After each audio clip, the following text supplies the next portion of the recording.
hello लोगोफोर welcome back माय channel लोगोफोर आंनि चैनेलाव फिन खेबसेबाव बरायहरबाय लोगोफोर नै जोङो जाखां लोंखां आरोना लोगोफोर जों आइएपोali पिकनिक स्पटआव थांनो होननानै ओंखारबोदों नै जोङो मोनफैबायमोन आरोना लोगोफोर जाखां लोंखां एसे ओंखारबोनाय जादों जोङो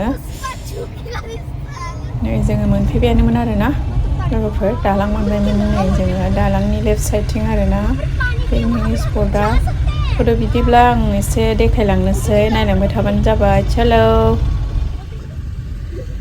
फिसालायाबो आंनो जा उन्दुलांदोंमोन आरोना लोगोफोर ओमफ्राय नै लोगोआबो सासेया उन्दुनायमोन आरोना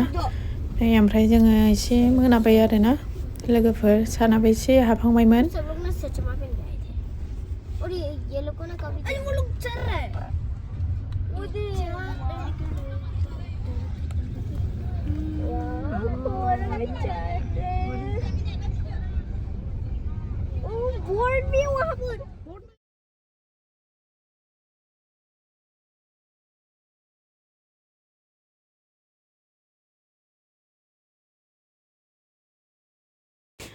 नै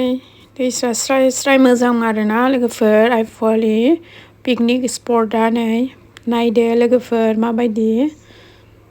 मोजां मोनदों आरोना आङो लोगोफोर बांद्राय गाज्रि नङा मोजां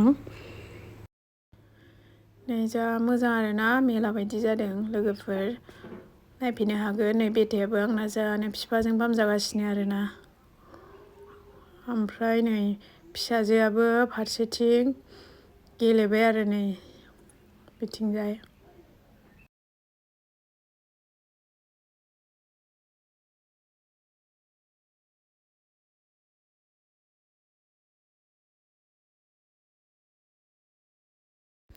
नै आंना फिसालायाबो जा आराम गाखोबाय आरोना लोगोफोर अन्थाव बाथावनो आंनि बाबा सुनाया